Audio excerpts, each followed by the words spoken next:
Let's go, Remy.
Hello! Hello. Hello. Okay, I think I did the music and the sound right. I was enjoying the vibes. Yeah, that was, I said this yesterday on my stream. I really love that playlist. It's a funky music playlist, and it's got a lot of good, like, reggae, ska, dub type stuff. And it's just right for being upbeat, yet not, like, headbanging, so... We have had some music that was like that before. Yeah, sometimes you just can't help what the royalty-free people give you. Beggars can't be choosers. I really remember the night that we were having like a rave.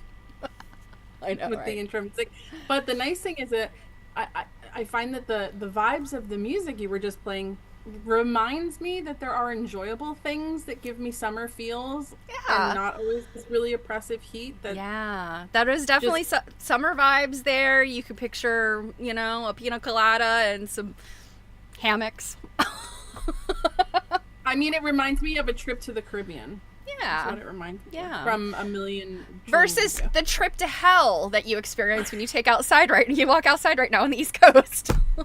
Well, I will say it's funny. Last night was actually to some degree worse because I don't know if that you noticed last night, but I went up to my car at like 10 o'clock because I went out to get my sewing machine, which is actually like right here, to do some midnight sewing, and the humidity was like 85%. And it's like you kind of have to part it. I was like walking through like a bug jello mold. Like, so at least today it's not as humid, but like, wow, it's really like being on the surface of the sun, which is why I am freshly showered, although it's not fresh because I'm already sweaty. I took a shower a few hours ago and I sweated during the shower, so we don't like summer. Can you guys tell? Yeah. Hi, Janet. Janet's like, hi all. We'll listen while I pack up bedrooms. Monterey Bay is currently 60 degrees and overcast. Janet's so jealous. So jealous. It sounds like if you're packing up bedrooms, that means you're in the home stretch, right? Because Janet's getting new floors soon, so she's been packing. I do not envy you, but I'm also excited for you because when you get something like that big, like it's life-changing when it, Yeah. Can't wait to see the pictures. Yeah. It's going to be dramatic. Floors are always really dramatic before and after. Yeah, definitely. Well, I guess because we have things to look at, we're gonna get this show on the road here. Yeah. Before we do anything, of course, there has to be announcements. Oh, what am I doing? So, Yes. it's time for another calendar. Janet said that I'm not sure how I. she's also setting up cabinets for the sewing room, which is awesome, but they cost more than the floors. Well, priorities, my friend. Priorities. You'll really appreciate that. Yeah. Maybe more than the floors. Right. All right. So July. Yeah, July. I have really mixed feelings about already having another calendar, and I know I say that like every month, but like time moves really fast, and I don't like it. Agree. Yeah. We say that So- we beat this dead horse every time.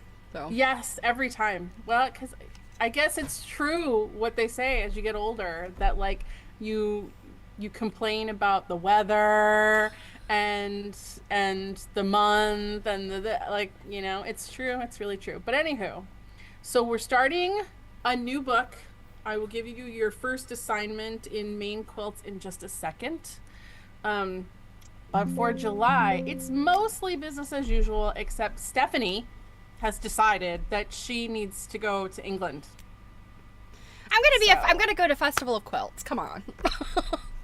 Well, if you do that crap where you don't come back with enough photos, I'm gonna hurt you. I'm gonna tell I your will have mother pictures.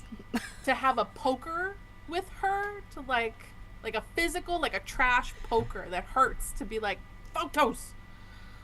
So at least we have lots of good stuff to look at when you're done. Yeah. But I will do Yeah. that. I'll write it on my arm. Take pictures, or Jill will kill you. my God, please write that on your arm, and please take a photo of that, because that would be hysterical.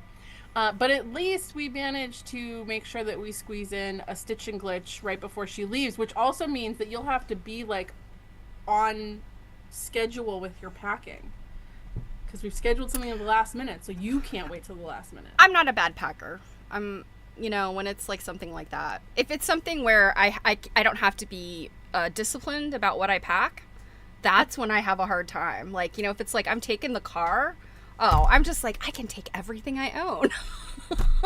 But when it is like you're traveling to a foreign country and you're not allowed to bring anything large or weighty, and you're going to want to bring stuff back, it's like not a problem. Well, I can do that. Yeah, I'm a very bare bones packer when I have to be, so I did it for a long time. You guys heard it here first, so we're going to ask her on the 26th when we start. Have you finished packing yet? Okay. That'll be fine. So, there's that. And then we are starting this book by our friend Lori Labar. I'm very excited. I hope you guys have gotten yours. If you haven't yet, you still have time to order. There's a affiliate link in the description. If it's not down there yet, it will be when we're done. I'll stick it in there.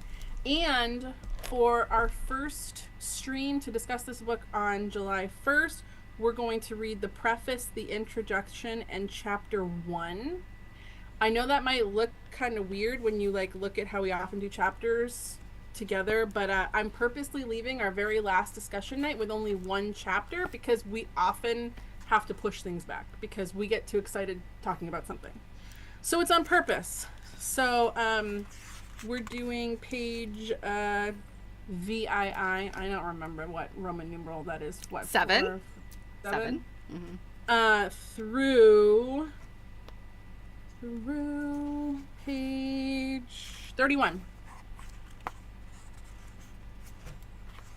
And that will be for next week. I can't believe it's already time for another book. I know, and there's some really pretty quilts in here. I'm Yes, really looking and forward to these. some of the conversation in here will be interesting because some quilts overlap with the last book that we were reading, which was Pam Weeks's book, Portable Patchwork. Mm-hmm. She also has an essay in here in this book. And the reason that we've done that is because you often hear us shilling for American Quilt Study Group, and they have their annual seminar coming up in Portland, Maine in October. And a lot of the quilts that are in this book are going to be able to be seen. Yeah. So that's what this book is about. We're using it like we're casting and we're reeling people in.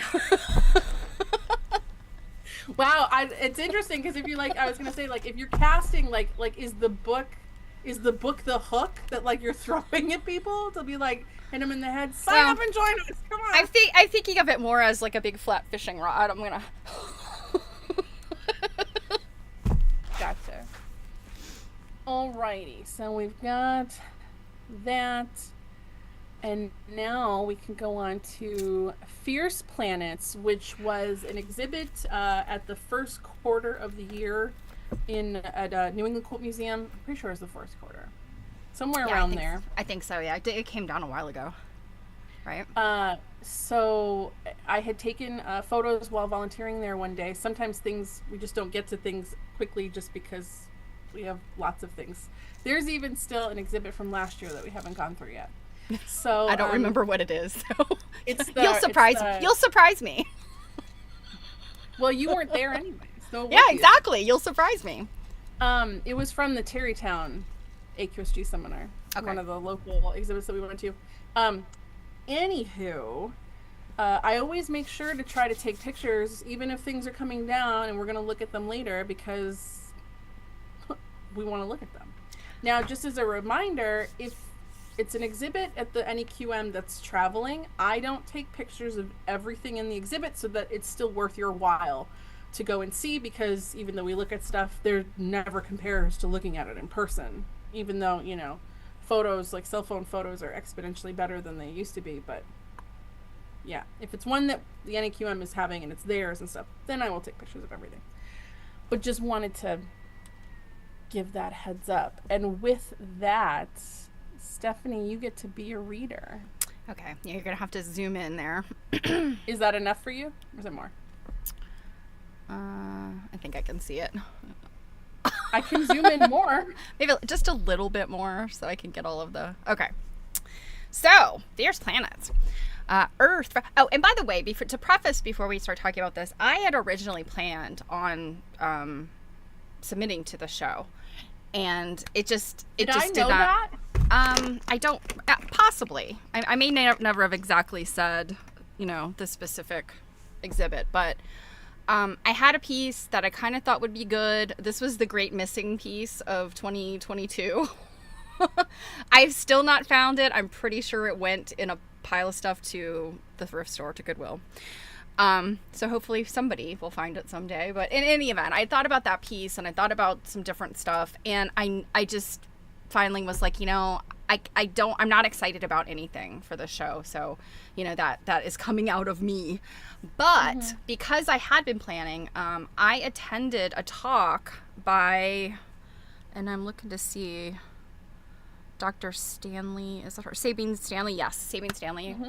She is here, or was here, I assume she still is, here in Maryland at the Applied Physics Laboratory at Johns Hopkins. She made me so excited about space. I was like, holy cow! She is so enthusiastic, and I think she was gonna do a talk at NEQM, but she didn't. Like something happened. She ended up sick. Yeah, something happened, but yeah, I was like, oh my god, Jill's gotta go to that. But that's a shame that you didn't get to see her. But she is so fascinating, and that she is what made me really excited about this show. And so even though I did not end up submitting to it, I'm still so excited about it. And I've only seen a few of the quilts, so I'm really anxious to see what's in it. So, all right, let me read. So Earth from space appears as a shimmering gem suspended in an inky, infinite expanse. But this serene image masks the magnificent and volatile interior forces that make life possible on its surface. The placid appearances of our neighboring planets similarly belie their powers, and science fiction-worthy features, iron snow, helium rain, and diamond icebergs. And I believe there's also like diamond and ice volcanoes too. I don't know if they mentioned this. These are just a few of the curious results of extreme heat and pressure inside. The interior materials and machinations of Earth and other planets are inextricably connected to the formation of their atmospheres, oceans, earthquakes, and volcanoes, all of which deeply impact lives and now serve as inspirations for artists around the world.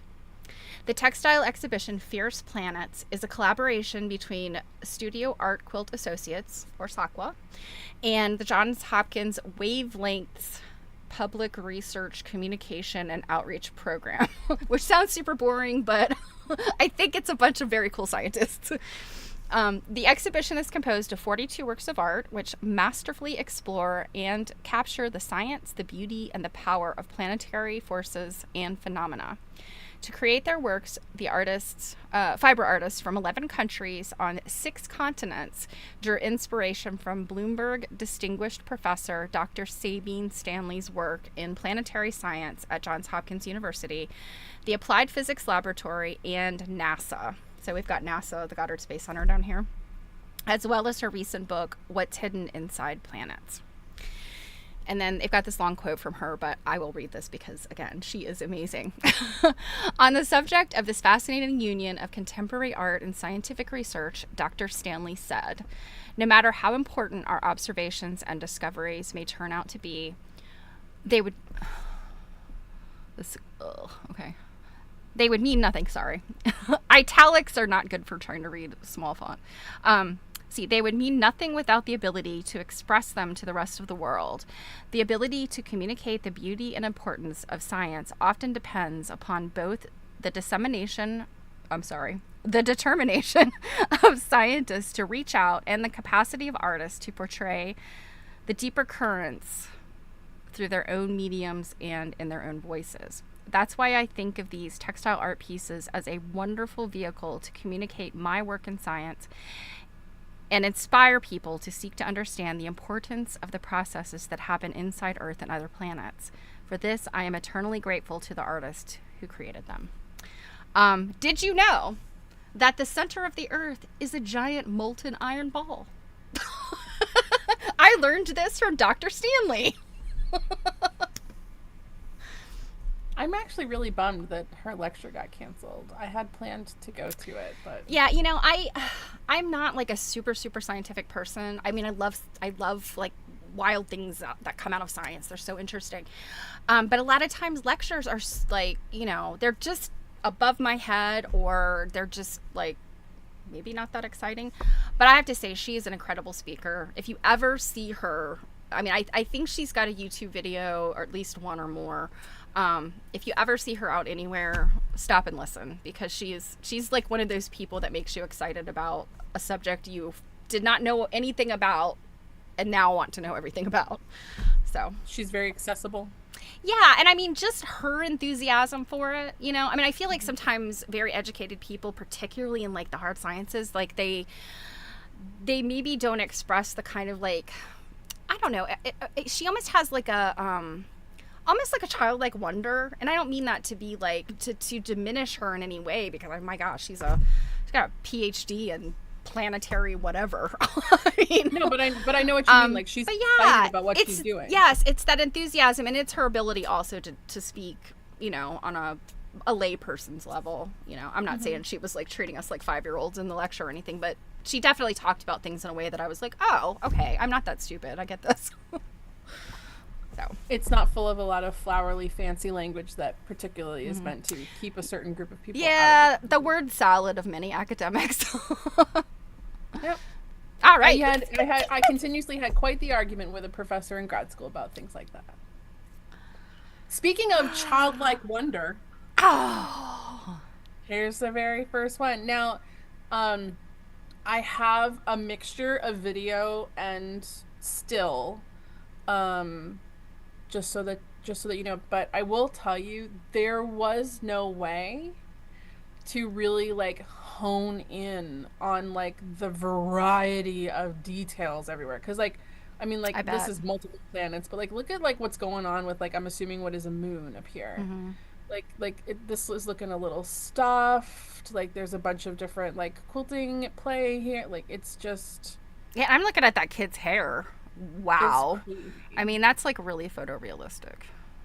It's I was really, it was one of those things, right, where you're going and you're taking pictures of quilts and each quilt is different and you're trying to figure out like what's the best way to make sure that people are seeing enough of the detail. And I'm standing in front of multiple of the quilts in this exhibit, like Yeah. how am I supposed to portray this? Yeah, I know. So let's go on to here. So this is Margaret Abramshi, St. George, Utah. A Sense of Wonder 2023. Canvas, cotton, fusible fleece, acrylic paint, watercolor, textile medium, digital art. It's photographed. Okay. Yeah, I wonder if the photo. Yeah, so that's why it's photo realistic. Mhm. Is because it's a photograph. That's cool though. Photographed, digitally collaged, painted, free motion quilted. I began depicting images of a fierce planet. After reading that Dr. Say her name again for me. Sabine Sabine? Stanley. I think it's Sabine. Sabine. It's either Sabine or Sabine. I think it's Sabine. Dr. Sabine Stanley was a pink haired fiction fan raised in a community built on a nickel lined crater. It seems her passion for science began in childhood with a sense of wonder about the world beyond our immediate perception. In my composition, the little boy, my grandson, uses a simple magnifying glass to look into the world, perhaps beginning his own passion for science. The backdrop communicates the complex study of planetary science. It includes a collage of planets, celestial bodies, stars, water, and other elements. Some of these planets are split to reveal what might be inside. Look at that. Like the eyes, they Yeah. look real. Yeah. Like when you're standing in front of it. And like did she paint? Yeah, it looks like she Yeah, I painted was gonna say this the looks like whites. textile paints and Mm-hmm. yeah, maybe she's using the watercolor in here too to get those that really subtle color changes. Mm-hmm. Mm-hmm. Yeah, it's crazy.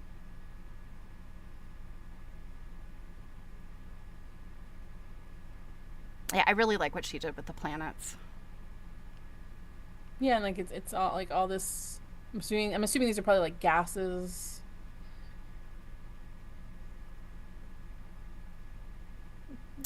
Yeah, that was the other, one of the other cool things Dr. Stanley provided out of that lecture. That and I think it was just I went to it live, but I think they had it as a recording that you could look at. And she provided a list of resources like that you could go look at these different articles and Oh, for inspiration. yeah, it would just be things like, astronomers discovered that the center of blah blah blah planet is made of, diamonds and ammonia.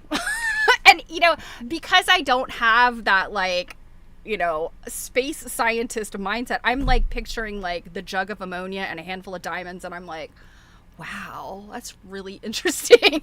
But it's not like that.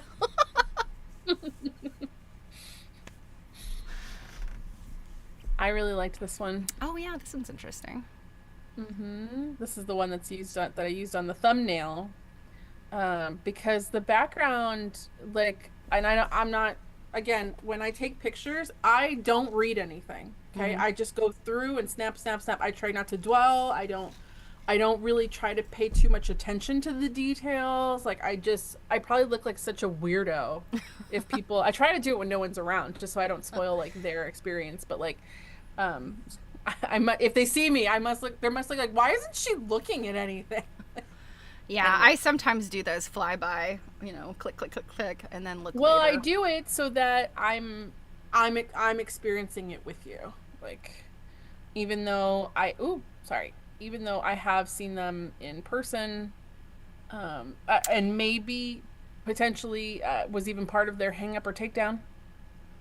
But I liked this because it looked like this right here looks like the moon setting and like this is water. Now I don't know if Mm-hmm. this in the background is supposed to be representative of water, but that's what it reminded me of. And water or think it I looks like suspect the water, or is background it is common? yeah, I suspect the background is really probably more well, it could be water, but I suspect it's more like deep space kind of imagery. It could be, Um, but what I was saying is anything that feels like water to me feels very calming, mhm. Yeah, and that's yeah. probably why I This one was drawn reminds in. me of oh gosh, I just saw the book the other day on my bookshelf. It's a oh, it's probably from the 90s or early 2000s. It's a art quilt book that there's a quilt on the cover that kind of has this sort of vibe. Mm-hmm. Do you want to read this one? Sure. So this is Maria Eugenia Corbella. Um, oh gosh, Pozuelo de Aljaron, Madrid, Spain.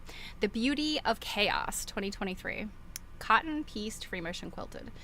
In the process of designing this quilt, I was inspired by the perceived quiet of a universe that's actually in constant movement and change. It's a beautiful and chaotic universe, hot and cold, with explosions and implosions, slow and fast at the same time. The events that trigger changes happen in places located thousands of light years away, and small changes cause big consequences. The beautiful and exciting order of chaos. Very cool. Mm-hmm.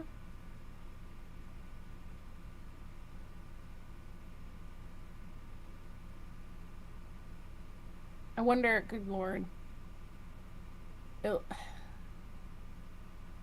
the number of times she would have had to potentially change colors of her thread here.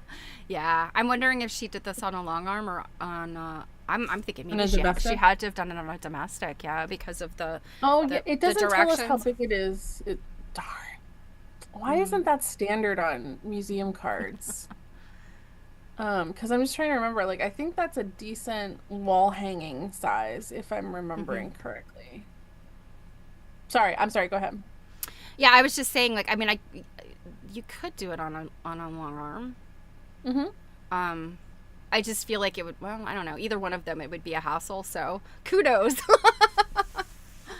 But yeah, there's definitely a lot of movement from the line. You know, the stitching Mm-hmm. lines going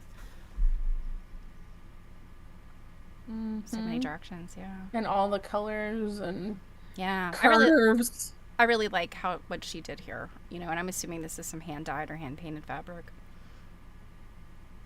I like it's funny. Everything else originally looks like it fits together so perfectly, and then she breaks that barrier by making this one go over that. Hmm. Yeah, I noticed that when you had the big view. Mm-hmm. People are so freaking talented. I think I also just really liked the color of this one. Yeah. Who doesn't love a pink and purple planet or moon Well, or I whatever it is? mean, you love pink, right? It's funny too. In the original one, I felt like this looked more blue, but now up close, it's looking more black. This one Oh, is very interesting. huh. So it's funny. At first, when I was looking at it, it actually almost kind of looked like a bird to me. Like this Yeah. is the body, this is the eye, and this is the beak, like an abstract bird. Of course, it's Hmm. not. But Yeah. I just kind of did walking by it, just kind of a double take of like what? Yeah, I think I'm not sure I would know what to make of this if I didn't have context. You know, Right. knowing what, yeah, what show it's part of. Right, because I was like, I thought like this was like their, like a bird's foot or something like that, and like the tail, and um, but it all goes to show you it's in the eye. Some things are just really in the eye of the beholder. Yeah, definitely. I like this one though. So this is Lisa Flowers Ross. Like that name. Boise, Idaho, Titan Swath 2023. Hand dyed fabric, yarn, fused applique, couched, free motion stitched. This artwork is based on a synthetic aperture radar. Image from Cassini's Titan radar mapper. Oh, is this Mars maybe? It was taken on June 21st, 2011 as part of the Cassini. It's Saturn. Is it Saturn? Are Well, you reading ahead? it's Titan. No, Um, Titan is Saturn's moon. oh, I thought it was Mars. Let's see. From this mission, a cooperative project with NASA, the European Space Agency, and the Italian Space Agency. Titan is Saturn's largest moon, and several surface features are represented in this piece. the Xa. The Xa crater is rendered in the upper left corner. The red lines represent the linear dunes on the surface of the moon. The lighter sections on the right and lower left illustrate part of the area referred to as Xanadu. Xanadu. Mm-hmm. Isn't that like a musical? Yeah, it was Olivia Newton-John. Yeah. A large feature centered near the moon's equator. In my orientation of artwork, north is to the left. So I'm just going to go back to the big one here. So here's the crater we're talking about. So then this up here is north. Is that what she's saying? So yeah, that's a lot different when you're considering it's like topography. Yeah. Yeah, I was thinking at first that this might have been like one of those like weird gaseous things that are happening with some planets, but yeah, with the reference to Titan, I was like, okay, that's a moon.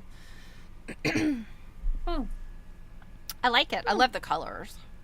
Yeah. And you know what's interesting? I think probably every single one of these artists used either hand-dyed or painted fabrics.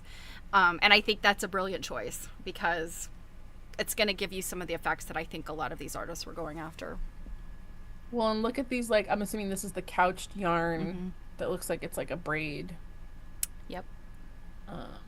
But here's that. What you call it? It was a crater? A crater, yeah, the Xa crater. Can you ever imagine, like, if we ever, like, you know, end up in a position where we're, like, talking to aliens and we tell them what we've named things out in space? And they're like, what are you saying? It's not named that. Yeah, I really like this couched work. It was hard for me to tell from afar. Like, if you look. Yeah, and I know it's something thick, but like from afar, I wouldn't have automatically guessed.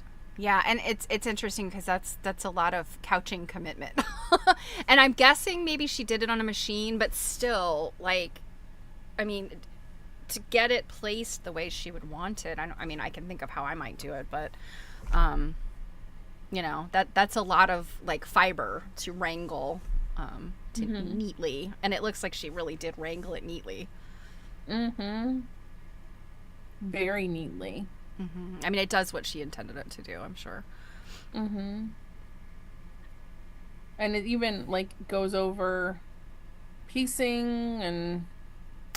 Oh, Janet says Xanadu was an ancient Chinese city sacked during the Ming Dynasty. I didn't know that. I knew it came from someplace. Well, I knew that there were other things on Earth with that name. Right. I just think of Olivia Newton-John, Xanadu.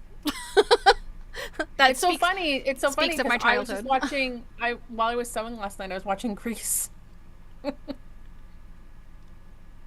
Then we have this one. Ah, something volcanic, perhaps. And when I'm not gonna lie, when I first looked at it, I thought it might have been people. Like, you know, caught in like a wave or something. Well, just like when you see certain shapes, you know, from afar, they just kind of. Well, yeah, it does have that. Whoa. Yeah. Okay, this one's yours. Zoom in tiny bit. I probably need to have my glasses adjusted again. My bifocals are not suiting me. So this is Lori. Oh boy, Motalapassi. I hope I'm pronouncing her name right. Westminster, California. Molten Fire, 2018. Cotton, cheesecloth, netting, and fabric paint. Fused raw edge applique, painted, machine quilted. Climate change is causing chaos all over the world. The primal forces of the earth are both terrifying and beautiful. Volcanoes are one of those forces. This fountain of fire was an eruption of the Kilauea volcano on the island of Hawaii in 1983. It caused a magnificent parabola-shaped lava flow, which spewed fiery hot lava in the air. The lava landed in the nearby ocean, changing the landscape of the southern shore of the island forever. I remember that. I remember, like, when Kilauea... I was not born yet. No, you weren't born yet. No. Yes, I was 10 years old, and I remember this. I mean, I would be born in 3 years, so. Janet said Xanadu also being a musical, and the noun is a reference to anything beautiful, an exotic place. Yeah, that's what I've always liked. Xanadu, Eden, that sort of thing. Utopia.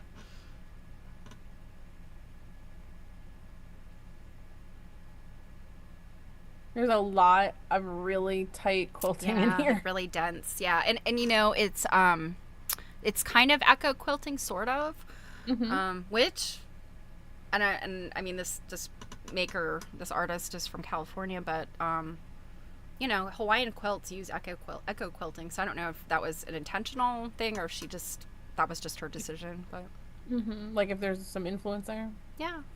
Oh man, that was it on that one. Okay, let's zoom here. This is very interesting here. She said, oh, okay, so this has to be that netting cheesecloth stuff. Yeah, because this looks... So, did she paint down here and then cover it in cheesecloth? Yeah, I'm not sure. Because it's, I mean, I guess, I feel like, I thought I was seeing a seam, but now I'm like, maybe it's the cheesecloth.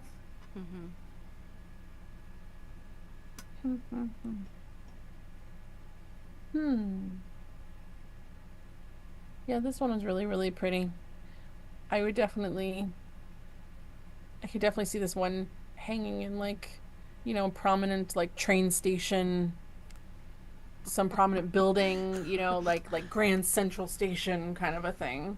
Or the volcano evacuation center.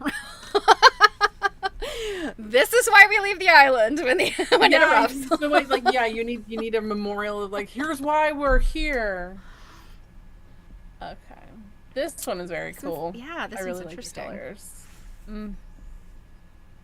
Again, something because it's blue. It's really just blue. I'm always just so attracted to blue. This one kind of looks. This one made me think it was like a cave or something of.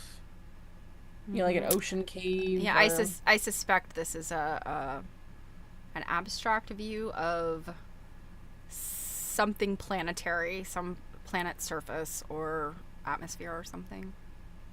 I'm just guessing. I was gonna say, should we like make bets or something? like is this like Stephanie makes money by guessing what things mean? Well, you know, I don't know if anybody else does this, but when I approach a piece of artwork, before I read anything about it, and because this is kind of what I want people to do with my artwork, is to like, what is your first impression? What do you think this is? What do you think this is about? What is its meaning? You know, and then I kind of think about, I don't know, what is my first impression of it? And then I read the card, and then I think, okay, between those two things, what does it say to me? And if there's no card or the card doesn't say much, then I just go down my own path. So this is Anne Harwell, Wendell, North Carolina, Jupiter's Red Spot, 2019. Cotton, paper pieced, free motion quilted. Jupiter's Great Red Spot was discovered in 1632 at 10,500 miles across and 8,000 miles from top to bottom. It is larger than the Earth. Similar to Earth's hurricanes, the wind speed in this whirling spot is 270 to 425 miles per hour. Yeah, so essentially the spot is an eternal hurricane. Like, it never goes away. So I'm thinking to myself, yeah, Jupiter doesn't seem like a good place to go if you're going to be stuck in that hurricane. True story. A hurricane bigger than the Earth. Yeah. She's a scrappy quilter. Yeah, I like how she's put these pieces together. That, you know, they're obviously scraps of painted and patterned fabric. Looks like some batiks. This like white. This looks like maybe it's got a little bit of like shimmer to it or something. I wonder if she used threads that were had any metallic or sheen to them, like maybe a well, it's interesting that on this like on this teal she used like a contrasting thread, like, you know, she wasn't trying to match.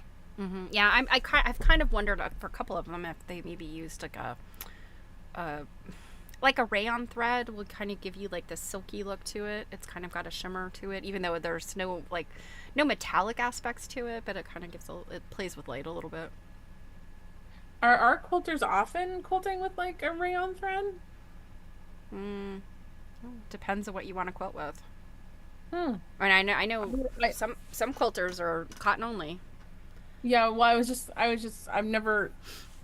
don't know that I've ever paid attention to whether or not they were quilting with like a rayon thread. I don't know enough about machine quilting to Yeah, know rayon. like how they behave. I don't know if anybody here is a long armor or has experience long arming. I suspect rayon is not a super popular long arm, or I could be wrong. Typically, people that use rayon, and similar similar threads to that, they're using it for thread painting. They're not necessarily using it like for quilting, like just straight quilting, because it is very pesky. It's like, because it's made of a whole bunch of little tiny filaments. So trying to thread it is just, it's a hassle. So, but it does have that like shiny, silky look to it. So, it's a trade-off. Oh, that's interesting. She didn't quilt these brown pieces in here for more dimension. Yeah, and to me that makes it look like, well, and I realize it's the spot, which is atmospheric, but it has that sort of like the crust of the planet kind of. It looks extra crusty. Well, it's just like these kind of static pieces that have all this movement in them. Agreed. Speaking of more like childlike wonder. Another child. What is happening here? I don't know, is he making cocktails? That's what it looks like. Although this looks like, these look like ethers. Like beakers. Sorry, beakers. Oh, yeah, the one that's close is kind of like over here. Do you know what it looks like? I don't know if you remember this because it was probably, you were probably too old for it, but like when I was a kid, there used to be this like scientifically like toy thing where you like had this container and you put this like crap in it that would turn into like a jello mold type thing, but it wasn't edible. It was art. And then you could like stick paints into it in certain places to like make designs and things. And I kind of almost wonder like if that's what he's doing. Yeah, it does. The one that the vessel that's farthest away from him on what's like a tray, that looks like it has like a graduated thing in it, like it is a beaker. But this looks like a wine glass. I'm interested to know what the story about this is, but I love that background. I mean, to me, that says deep space all over the place. I mean, this quilter nailed that, like, deep space. Well, here you go. All right, this is Misty Cole of Sun Prairie, Wisconsin. I feel like Misty Cole, I feel like I know her name. I feel like I've seen her quilts before. So Misty Cole from Sun Prairie, Wisconsin. The Big Bang 2019 cotton raw edge applique machine quilted. We began to learn about the immensity of our universe by exploring our corner of it. Our curiosity and imagination ignite. When exploration is encouraged, the sky is the limit. So this is one of those ones where, okay, obviously this child is experimenting and exploring, but we don't know exactly what they're doing. So I think your version of some sort of interesting toy that allowed scientific experimentation of the 90s or 2000s must be what this is. I mean, that's the thing. When the artist doesn't give you the story, you have to make it up yourself. So yeah, this is like super scrap-tastic, like putting all of this together and the hair here and yeah, I am not a raw edge applique person. And, sometimes I think it's really successful. Sometimes I don't love it. But I think this is really successful because she's gotten all of those little bits and pieces in there. And trying to do that as as like a needle turned applique would look totally different. It wouldn't have this like natural hair like quality to it. So I like what she did here. Mm-hmm. Well, and it's funny because like some of this fabric, like this fabric right here, is a print of what looks like a yarn twist. Mm-hmm. So like while things are scrappy and everything, some of this has to be strategic to Mm-hmm. add extra dimension. Yeah, definitely, definitely. All right, so here's our wine. So after a couple of drinks, like yeah, these definitely like are have a pour, like a spout Uh-huh. on it. This looks like a funnel. Yeah. I mean, to me, I think she's kind of left this kind of ambiguous for, I think, I mean, is this like symbolic of this child is doing these like little scientific experiments, but that's symbolic of the Big Bang, I kind of like the different layers of meaning that you could derive from this. Sure. Sure. It could be a reference to the show The Big Bang Theory. Which I was just watching before we started the stream. I really like that show. It is one of my favorite shows. My son hates it because he's like, no, they're not real nerds. Like, okay. Because nerd cred needs to be preserved. I was gonna say, a lot of the gaming nerds that I know like totally agree with the representations made in the show. Sitcoms are not exactly meant to be like literally like real life, but yes. Wow, this is a cool hand. Yeah, I love artists that do, photographic type of layouts or whatever, their imagery, but then they use like all of these different little pieces of fabric of all kinds of different colors. And when you get up close, you're like, oh my gosh, look at all that. But then when you step back away from it, you're like, it makes the picture I expected it to, Yeah, because I mean, at the end of the day, it's just color. There's pumpkins. I mean, that's a pumpkin fabric. That's like a Halloween pumpkin fabric there on the wrist. Here's mom. Mom. Yeah, I mean, these are definitely novelty fabrics that either she had itty bitty little scraps or she cut up to get these specific color arrangements. So this looks like a big like piece of sun. It has a big smile. Yeah. This I think is a lizard. Oh, it's a frog. It's like a frog head. Is it a frog? Oh yeah, it is a frog. Yeah. I was close. Oh. Moving on. Okay. This one I think, yeah, it's 3-dimensional. Pieces are coming off, which I'm guessing are lava based on. Mm-hmm. Yeah, that's what it seems to be to me. But there's something molten. And is it stuffed or they're just dimensional pieces? It looks like it's dimensional pieces. Like I don't know for sure yet, but like this is silk or something, and like just the way it's been like draped and tacked on. So here we have Dorothy Raymond, Loveland, Colorado, Dragon's Playground, 2023, cotton, silk. Oh, I was right, silk. Wool, linen, rayon, polyester, non-woven stabilizer, raw and turned edge applique, free motion machine embroidered and quilted. What goes on beneath the surface of a planet? Science explains why molten rock rises from the planet's core. But what if we turn to mythology instead of science to answer the question? Dragons flying around and shooting hot breath at each other is one possible explanation. It's funny that's where she goes, because before science as we have today, mythology was the way we explained the world. Yeah, exactly. You think about like, when they talk about dragons, could there have been a few remaining dinosaurs?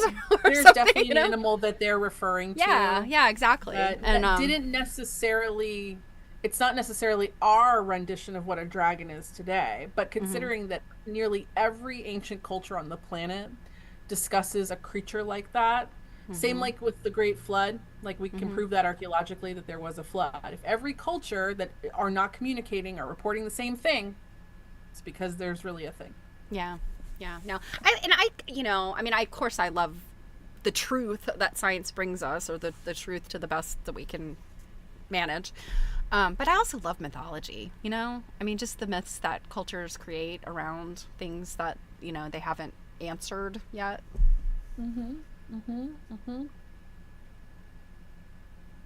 Oh yeah, that's right. This has all kinds of. Yeah, this has got so much texture and movement for sure. Mhm. And you know, and I don't know if now I've just got dragons in my head, but I'm kind of like that gray that you zoomed in the top. I like this kind of dragony looking. Well, let me go back. Let me go back to the full picture here. So uh, the I mean, way that I to would me, be it's still, interpreting. yeah, it still looks like a landscape to me. Yeah, well, but Um, I'm thinking if it's supposed to be the dragon spewing fire on the landscape instead of mhm, seeing an actual dragon. That's what I would. That's what mhm, it looks like. yeah. I'm picturing some scene from a movie where a dragon was like breathing fire. Because you're just thinking, like she talks about in her statement there, like the breath, and I'm like, man, it smell pretty bad. Must be pretty bad. Let me. Do I have more? Yes, I wanted to capture the fact that this was, excuse me, three-dimensional. And this almost looks like a velvety kind of. Yeah, it does. And this kind of looks like I don't know, like a mohair. Yeah, and up into the one side with that sort of tan. I mean, you can see it looks like the back side of jeans or something. It's definitely a twill. Mm-hmm. Mm-hmm. Yeah, there's a lot going on in here. Yeah, absolutely. Mm.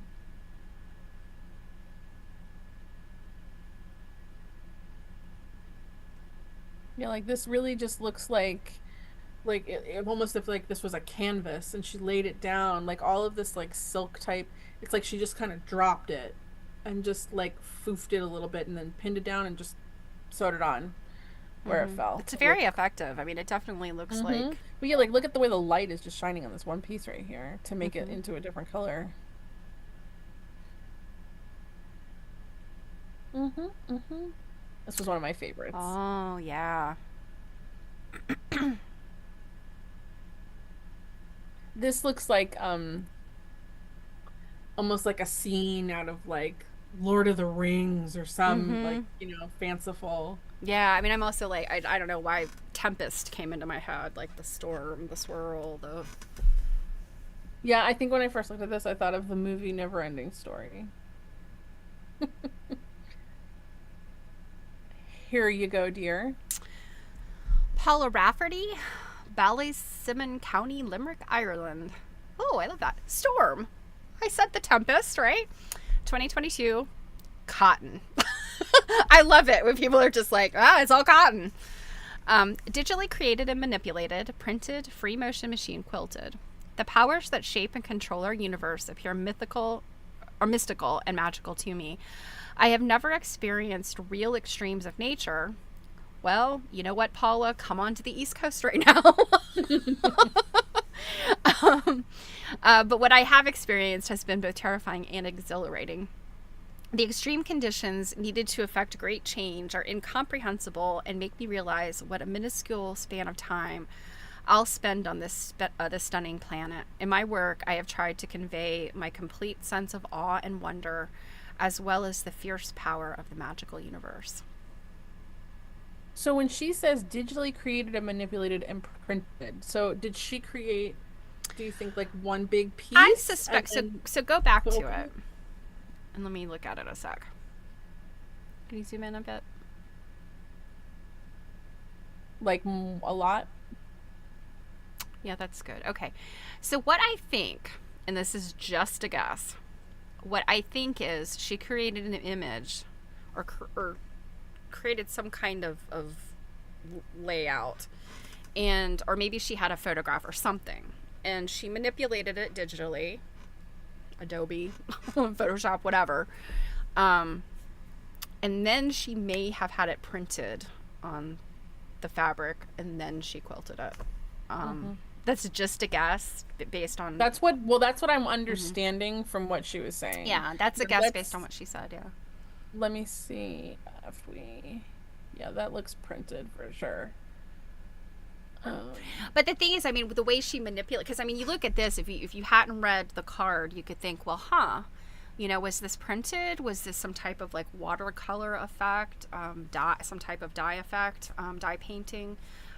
So I suspect she utilized digital tools to get that look, so that it did look like it was very watercolory, very...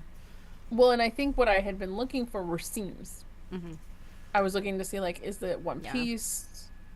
Are there any seams? Yeah, I mean, where I mean, I she would expect a definitely... seam would be where that crusty sort of thing, Yep. and yeah, no, I think that's just a hard line in the Yeah, image. there's no seam here. There's no seam. Yeah. She's just quilted right here in dark thread where this is where in light thread. I mean, she definitely created the way that she quilted created exponential movement. Absolutely, yeah. Like it literally looked like, you know, like that whatever I'm assuming like is like a moon or something up top is like there's like this like swirling going on. People are so much more talented. talented than I am. Oh, untrue, but yes, people are talented. You two are talented. I could never create something like this. I couldn't either, because this lady did. This lady had the talent to do this, not me. Yeah, this is really incredible. This is great. This is like another one of those things, like, think about, you know, in the 90s, the early 2000s, people were doing a lot, and I mean, even today, people still do a lot of hand dyeing, dye painting, you know, fabric painting, etc.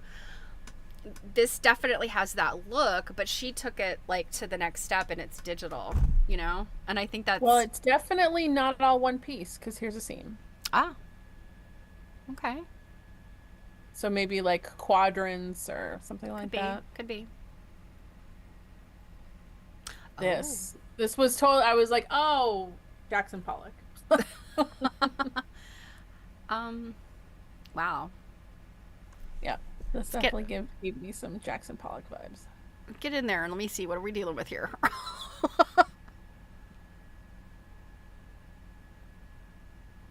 This isn't gonna be as sharp as my close-up pictures. Right, yeah, but I'm just trying to get a sense of, like, are these irregular? I mean, it looks like insane scraps. Yeah, and then very dense quilting. Wow.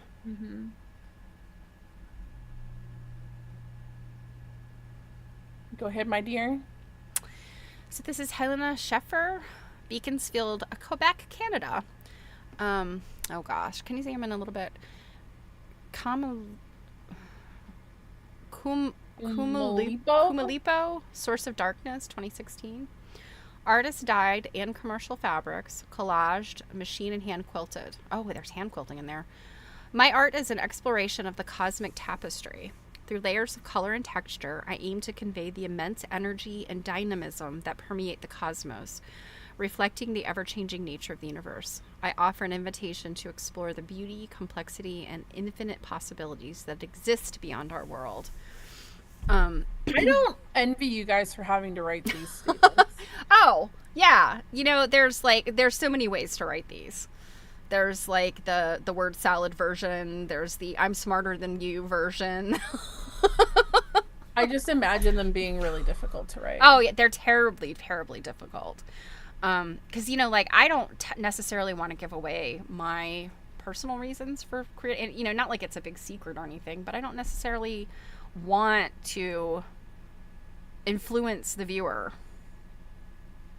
And there's a lot of artists that don't want to do that. I mean, they might give you some subject matter. Now, a story quilt's different. If there's a story there, that's different. I mean, you kind of do have to, like, if you don't want people making judgments or coming up with something that's inaccurate, you know, you do want to give more information there. But, you know, I mean, we're talking about something like this. It's, yeah. There's a lot of different directions you can go in. So that was amazing. I really like that one. We'll go back to that, but I have liked all of them. They're all amazing. This one really speaks to me. I was hoping I could get a good like close up of it, but when I pause, it's automatically gonna be like blurry. Bummer. I did not get any closer than this. Still pretty amazing. I mean, just even planning something like this out. Yeah, and this is one of the quilts that I would just like. I would love to see the artist like in action. Like, how does she do this? Does she lay it out flat? Does she have it on a design wall? Like, is she pinning? Is she gluing? Like, how? Hmm. I would be curious to know like what parts are hand quilted and how did you do that, because that's a lot of layers now that you're going to be going through. Yeah. So yeah. This And is then we have this interesting. one. Looks like phases of something, but Hmm. I could be wrong about that. Yeah, and that black looks kind of silky. Hmm. Hmm. Hmm. Hmm. I'm just, I love how everybody, interpreted. And there's some other very interesting things. Judith Content, Palo Alto, California, Nebulae, 2023 silk, acrylic paint, mono printed, hand stitched, machine quilted. What is Ooh. mono printed? So a mono printing is when you pull a print, like you create a printing plate and pull a print off of it, but you cannot replicate it because it is not like, basically if you take something like, so like jelly, if anybody's ever seen a jelly print, like a jelly plate, that's like Hmm. I think they sell them at Michael's or something. They're, it's sort of more of a modern scrapbooky kind of thing, but the concept of the mono print is ancient. But anyway, you have your like whatever your printing plate is, and like you put paint or ink or something on it, and then you pull a print off of it. But you can't get that again. Like you could pull another print and it'll be a more ghostly image. You can keep pulling prints off of it, but it's never going to be like if you had etched and are always pulling, the Hmm. same with the same ink. Um, Hmm. so it looks like what she did was, I mean, however that mono printing was working, she was, um, putting paint down or something. And Hmm. so they're very similar, but they're not the same because it's not, Gotcha. yeah. So she says, from the Latin word for clouds, nebula are swirling masses of interstellar dust and gases. They glow with luminescent swirls of light and vivid colors. Nebula occupy the space between stars and contain the elements from which stars and solar systems are born. I was inspired by the incredible visual imagery of nebula that I also by the fact wait no, and also by the fact that most stars are born within these vast expanses of whirling matter. They are considered the nurseries of stars. I've heard that before. That is such an Hmm. interesting, like, So yeah. I took this picture on the side because they kind of pop out, they bulge a little Yeah, bit. yeah.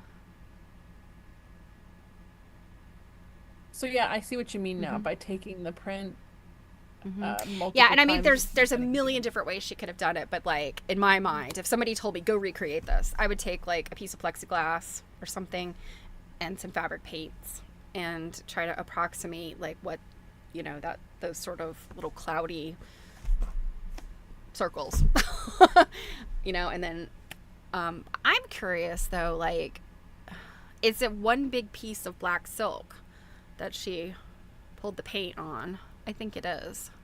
At first, I thought that the printed part was maybe inset, but I think that that's all pulled like onto the, or is it?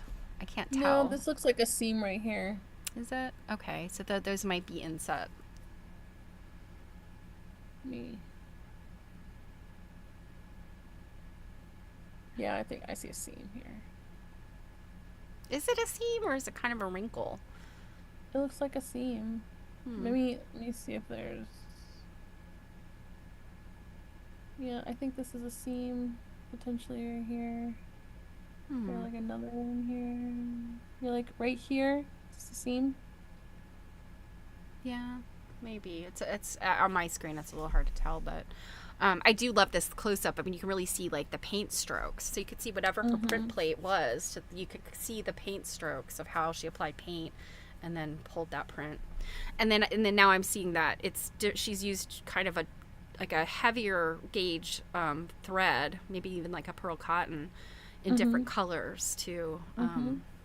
I really like this one. This one really speaks to me. Me. Yeah, there's some more. And if you've ever seen those outer space pictures, kind of what it looks like. You know, it's like all of those sort of dusty, gassy sort of.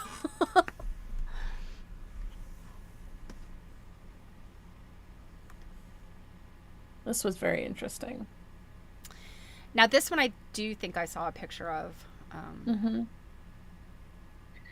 I'm not gonna lie. At first, I was kind of like, "Huh, it's like something that you pull out of a drain." To me, it looks like a tornado, but it could be that too. But here you go, dear. Let me zoom in a little bit. So this is Jennifer C. Solon, Perrysburg, Ohio. Untamed Fury, 2023. Cotton printed in recycled papers, wrapped coils, yarn, wire, wood and metal beads, raffia, felt balls, paint, ink, paper mache armature. Some artists will tell you every ingredient. Some will just say cotton. I'm not making fun of anybody. It's just funny. So this was mixed media collage, monoprinted, coil wrapped, hand and machine stitched. So to me, this is not a quilt at all. And I know that SAQA, because it's art quilting, they kind of, it's a little bit more loose. To me, this is a fiber art piece. Just throwing that out there. I'm not saying that in a bad way at all. But it doesn't meet, I don't think it probably meets like the definition of a quilt. But I'm not being the quilt police. All right. So this says, she's written a poem. Rumbles in the distance, flashes across the fields, ominous clouds on the horizon. A warning song of sirens, fierce winds twist in fury, nature's rage spirals closer. Debris swirls in a chaotic dance, a gray funnel of destruction, spring in the Midwest. The piece serves as a poignant reminder of the awe-inspiring yet devastating power of Mother Nature. Yes, I think it's a tornado. Yeah.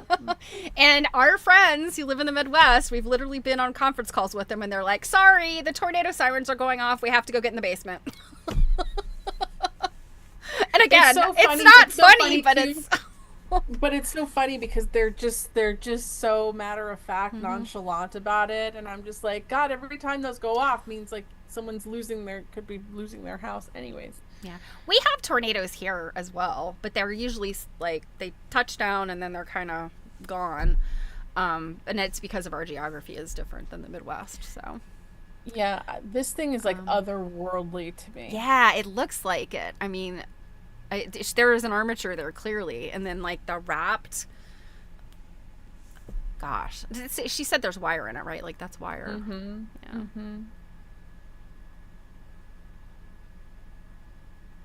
And it's big. It's taller. It was taller than I am, and I'm like 5'8". Yeah, it definitely. I think it definitely. Like I couldn't even get like the whole thing in the picture with light on it because it was so big. Yeah, I think it definitely conveys her intent. Very scary looking thing. On to a not scary looking thing. Yeah, this one I feel like I may have seen this one too, an image of this one as it pertains to the show.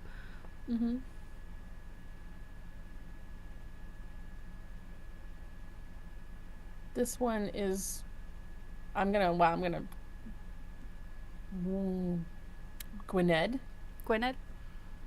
Yeah. Gwynedd. I'm assuming maybe she's Welsh. Her name appears to be. Yeah, I was gonna say. Trefethen. Gwynedd Trefethen, I think.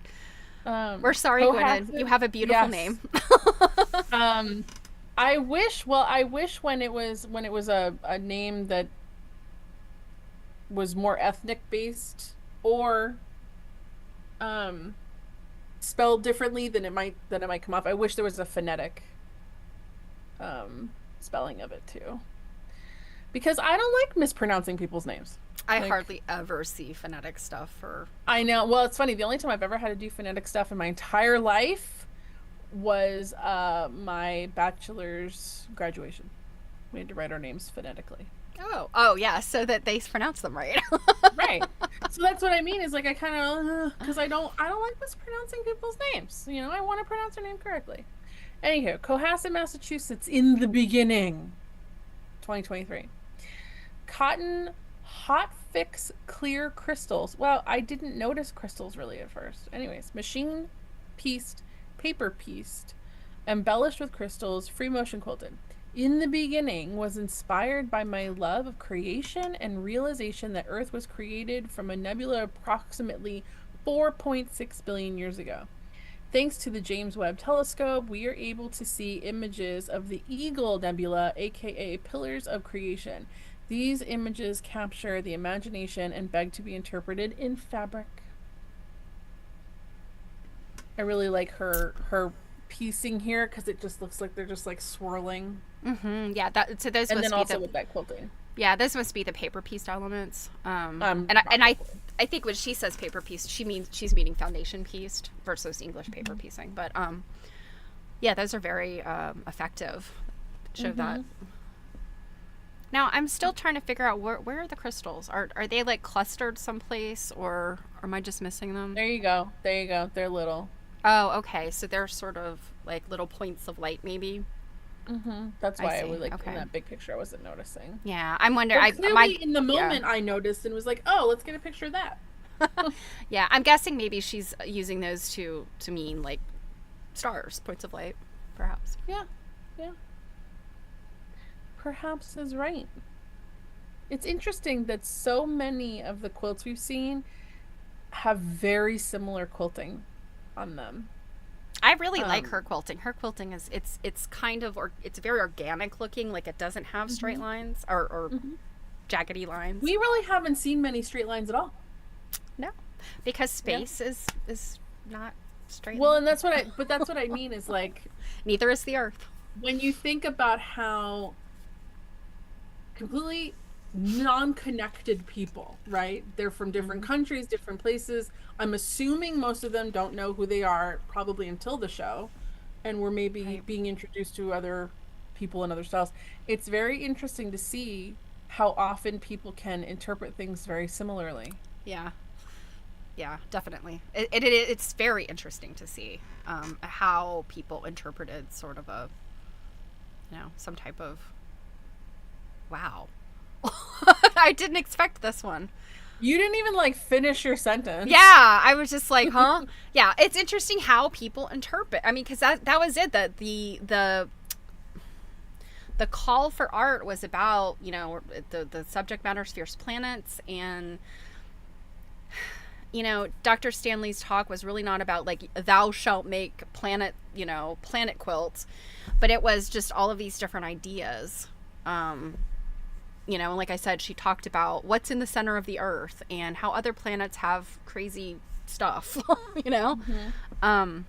This feels very mythological. So this artist, I believe, had a quilt in the last SAQA show that we had that looked very similar to this, and it was it had that woman laying nude, and you could see like a fetus attached to her, and like do you remember that? It was like very earthy looking. I think so. Yeah, her work has now become very recognizable to me. Gotcha. Okay. She depicts kind of humanoid and like anthropomorphic figures in very similar fashion. Gotcha. Well, and that's the mark of. I mean, and I hate to. All of these are artists, of course, but I hate to say that like you're really recognizable and on their way up artists have a recognizable style. Like you can pick it out. You can see like that's that person. Yeah. Oh, it's Kathy Nita. Yes. Okay. Kathy, of course, is known as she was the 2016 AQS censored quilt maker. Oh. Yeah. I mean, I could understand why they'd end up picking on her stuff. Yeah, a lot of her things do have naked images, but I mean they're not obscene or anything, but okay. So and I think I was pronouncing her name Kathy Nida for a long time, but I think somebody corrected me and said it was Nita. But anyway, Kathy is from El Cajon, California, and it's called I'm Floating in a Most Peculiar Way. I like that. Cotton, hand dyed, fused applique, machine stitched and quilted. I'm a fierce sci-fi fan of both books and movies, so I feel like I've lived in space. I taught my students about space for the first time this year, which was a challenge. The stories in movies aren't actually real. I think of the god Mars and the goddess Venus and wonder why didn't Earth get a god for a name? The sun seems angry, yet cheery, and Mercury has some atmospheric issues. Does it help to picture them with human features and godlike traits? I combine the two, staring at spacey pictures with planetary colors and mythical creatures, reading their legends, and then making something in the middle. Oh, I love it. So we go back, see she's got Earth here. Mm-hmm. So that's supposed to be, so what, that's Venus and Mercury, and then that's Mars down on the bottom. And I like how Earth is holding some kind of vehicle. Is it the space station or the Mars It rover? is. The Mars rover? Yeah, maybe I it's don't like know. a rover. Yeah, maybe it's like the rover. That's a satellite. Yeah. And here's like a spaceship here. What did I get for close-ups? Oh, okay, so I did get a close-up of Oh, I just realized. Okay, I just realized the Earth is another human body. Mm-hmm. I could see the Earth itself, but those shapes, I was like, it's the human form. Mm-hmm. And you know what? Touche, because remember, faces are hard. Right?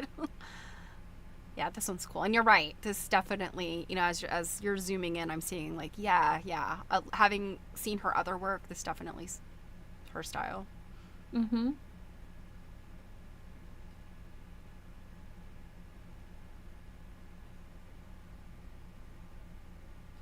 Oh, hi, Janet. Janet Dianis is here. Hi, Janet. She says, I think she's holding the moon. Yeah, I think that is what's happening. Who are we talking about? Earth? Uh-huh. Yes, Earth is holding a moon down here. Yep. Yeah, very, very interesting. This is definitely one of those works where you could just keep coming back to it over and over and seeing different things. Yes, and her work is like that. Mm-hmm. The piece that got censored by AQS, I've looked at it a bunch of times, and every single time I look at an image of it, I'm like, I see something else, something new. Mm-hmm. Yeah, it's a very interesting piece. This one was also very... Oh my goodness. This is interesting. Mm-hmm. Is it what? Is it attached all the way down? I mean, or I believe so. okay. I couldn't tell because the way it's hanging, it almost looks like those pieces on the sides are maybe like free floating panels, but it does appear attached at the top. When I first looked at it, it looked like puff paint. You remember puff paint, right? I do. Okay. Just make sure. Okay, this is Kathy Calloway, Kalispell, Montana. Jovian Winds, 2023. Cotton iridescent oil paint sticks. I guess I wasn't totally off base there. Fabric dye sticks, digitally manipulated and printed, painted, dyed, free motion stitched. The Juno spacecraft has revealed many wonders about the planet Jupiter since its arrival in 2016. Imagery from Juno has disclosed 6 gigantic atmospheric cyclones near Jupiter's south pole. The cyclones extend deep into the icy atmosphere. They are 2,500 and to over 4,000 miles wide, with winds exceeding 200 miles per hour. The cyclones have been relatively stable for years. It is hypothesized that forces similar to ocean currents may explain their stability. This quote depicts those massive cyclones with a bit of digital reinterpretation of the infrared image. And it even gives you the website there for the image. Yeah, that's interesting. Yeah, I mean, I've definitely seen those pictures. Oh gosh, my grandmother had a bunch of stuff. I think her great aunt, or my great aunt, my great great aunt had given her, and it was back in the 70s, I guess, late 70s, there was some other, I mean, this is all before Hubble and all that. There was some other space thing. And it had these incredible pictures, and I know some of them were related to Jupiter. And so, yeah, that's why what I know about Jupiter, I think, kind of comes from that NASA stuff that my grandmother had. And I've just always thought, like, Jupiter's, like, really pretty looking, but I certainly wouldn't want to have to inhabit it because No, it's quite a hellscape. it's got the big red eye, which is like a permanent hurricane, and then you've got these cyclones happening, which a cyclone and a hurricane are kind of similar, aren't they?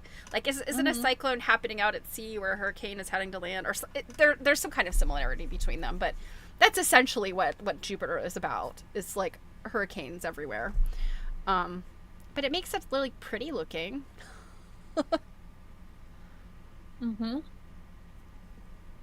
It's interesting how everything else here is kind of like a flat color, but then this is metallic-y. Yeah, so I think what she just, based on the description, I think what she did is she had like she did a digital manipulation, possibly printed it, and then she went back in with those like paint sticks. And this the pearly glittery looking is probably the oil paint sticks, because those have that like pearlescent look to them.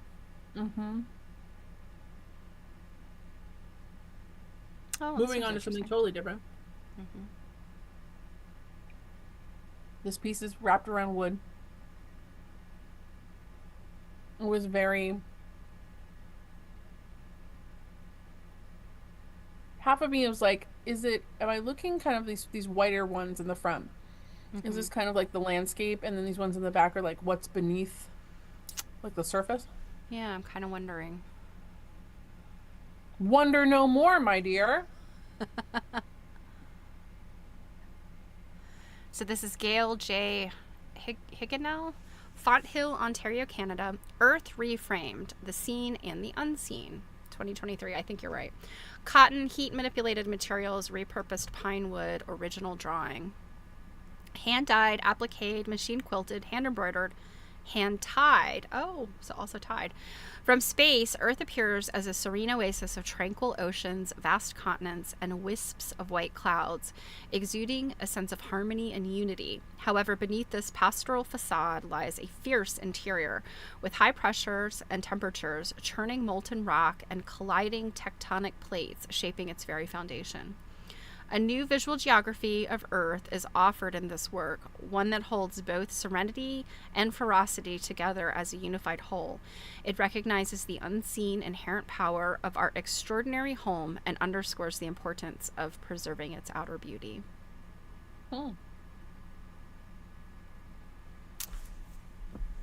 So, yeah, like okay. 3D imagery going on. Oh, this one is so interesting. Yeah, absolutely. And I guess the wood kind of like creates this like a scaffolding kind of, and I don't know if that was her intention, but to me it's like, oh, okay. You peel away the pretty front and you've got this scaffolding, and under there is all this like roiling around. Look, I mean, yeah, and she's using like, see this piece that kind of like puffs out here? Like, I like dimensional stuff. Yeah, it's almost like, so like the front here looks like it was just created kind of like very flat, to kind of give you this idea of like things are not what they appear under the surface. Yeah. Right. This one was cute. Yeah, this one. This one looks like it also had like some of that like kind of painty stuff on it. I forget if maybe it might. I was about to say, I think I've seen this one before. It's the header of the placard for the whole show. So, yes, I have seen this one before. However, that header does not at all do it justice. This one also has the advantage of having natural light shown on it, as opposed to most of the other ones that have a spotlight on it. This looks very topographical or crater focused. So this is Betty Busby, Albuquerque, New Mexico. Coriolis? Yeah, I think that's Coriolis, yeah. 2023 silk cotton hand and machine stitched. Wow, just silk and cotton. It really kind of looked like there might have been that paint stick thing. In physics, the Coriolis force is an Inertial. inertial, Inertial. inertial. There we go. Or a fictitious force. It acts on objects in motion within a frame of reference that rotates with respect to the inertial frame. I've imagined several clashing storms here. Hmm. I did not think it was storms. I was going with topography too. Yeah, definitely storms. Okay. So yeah, I mean, I guess if you look at like a weather map, that those do kind of look like the swirling of a weather system. Mm-hmm. Yeah, I really thought that was paint here, but I guess not. Do you have details of this one, or can you zoom in more? Because I'm trying to figure out like, is that the raw edges or is, What, right here? yeah, what is that? Because that does look like paint. Hmm. Is there a chance that it is and she just forgot to put it in her thing? Well, and Ooh. I mean that's the thing. She's one of the artists that doesn't give you the entire recipe card, and that's fine. Mm-hmm. To me, this Mm-hmm. because it's silk, I suspect she did some silk painting. Um, Yeah, like even like up here with yeah. this pink. Mm-hmm. Yeah, I suspect that. Yeah, that she used silk paint here. I could be Hmm. wrong, but that's what this looks like to me, especially with the Mm-hmm. kind of like black outlines and Mm-hmm. Mm-hmm. very cool. Mm-hmm.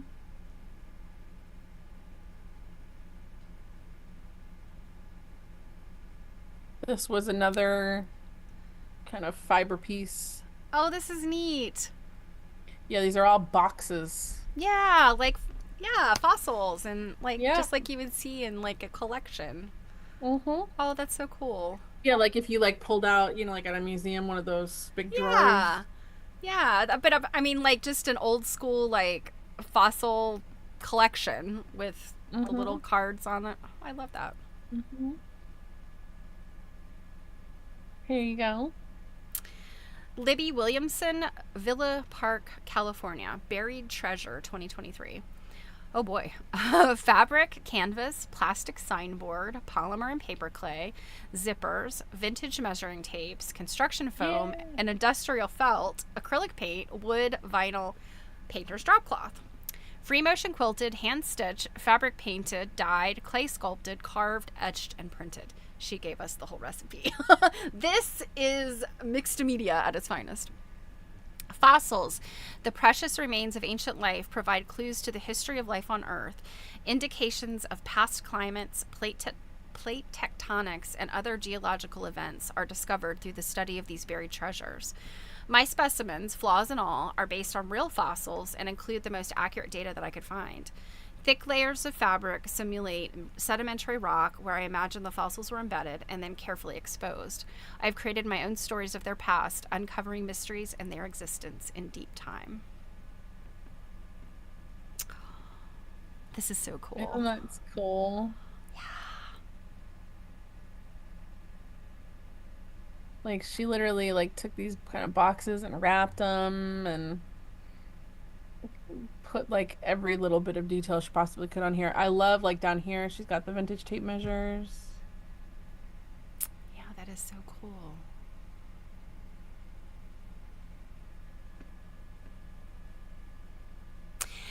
This speaks to me because it's not only the I mean I love mixed media, and so her skillful use of the mixed media, but also just there's just something like charming about this that just kind of harkens back to like I don't know childhood. You go to some like local museum and you see their fossil drawers and you're just like Mm-hmm. what 60 million years old, huh? When you're like 10 years old and it just this has just that kind of nostalgic feel to it too. Mm-hmm. And who doesn't love a Well, and it collection? also like the way like for me like the fact that she wrapped these boxes and like it looks like worn and things. It has that like opening up your grandpa's old crusty drawers kind of feeling to Yeah, find his yeah. treasures.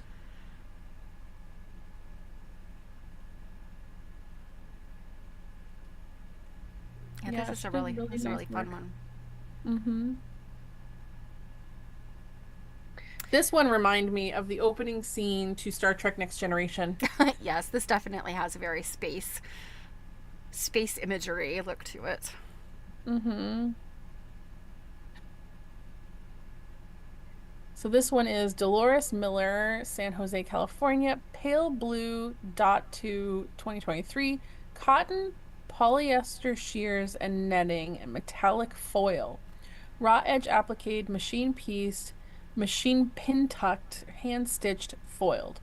On July 19th, 2013, Earth was imaged from the outer solar system for the third time by the Cassini spacecraft's camera. Those images inspired this work.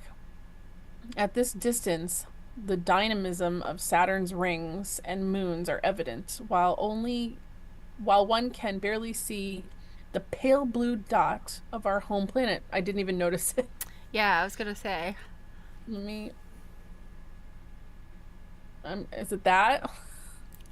Is it? Where I'm do it be? Where do it be? Yeah, I'm guessing it has to be that. Right there. Okay. Yeah, That looks like the only pale blue dot. yeah, I don't see anything else that's like standing out really other than that. Wow. Wow.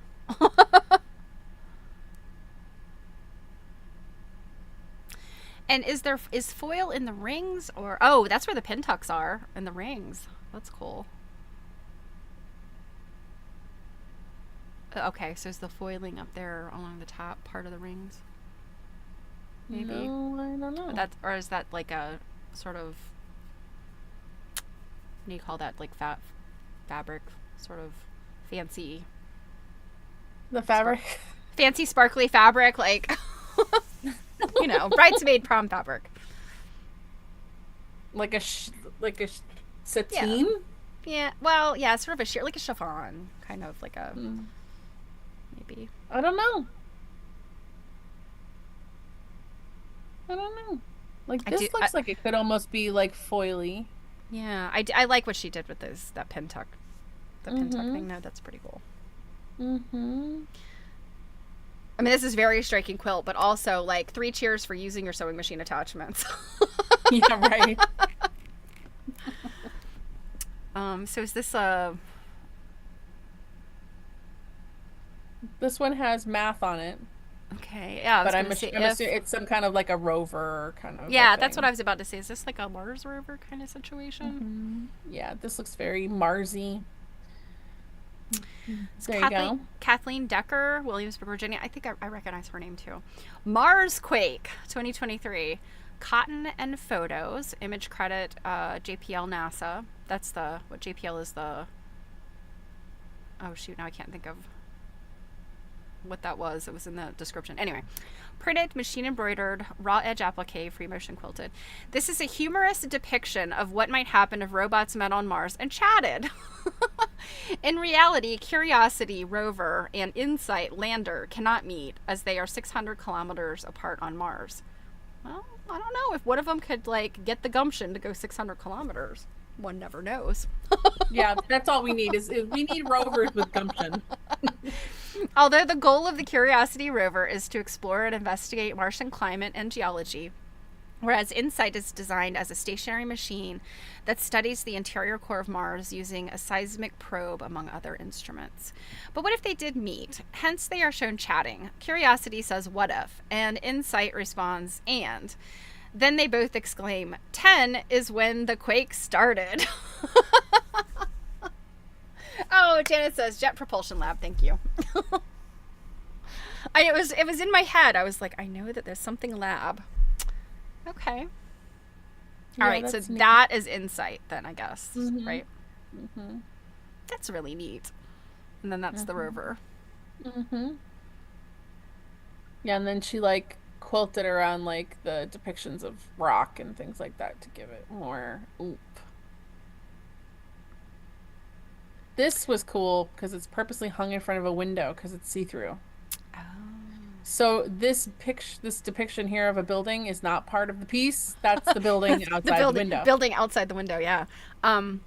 Wow. Okay, But I yeah, gotta know. you're meant to see through this. I gotta know what this is made out of. This is very cool.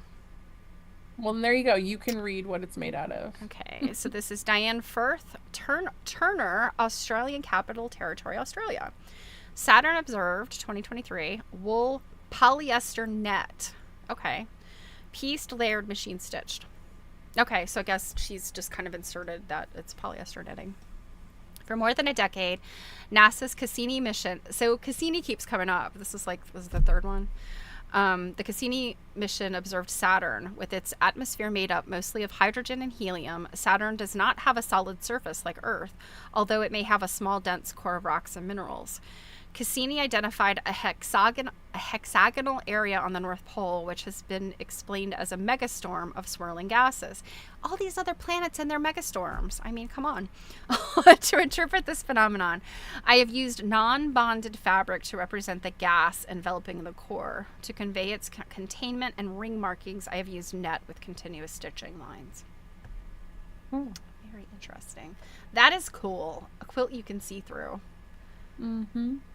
That is very, very striking, very brilliant. And then I'm guessing that's the storm.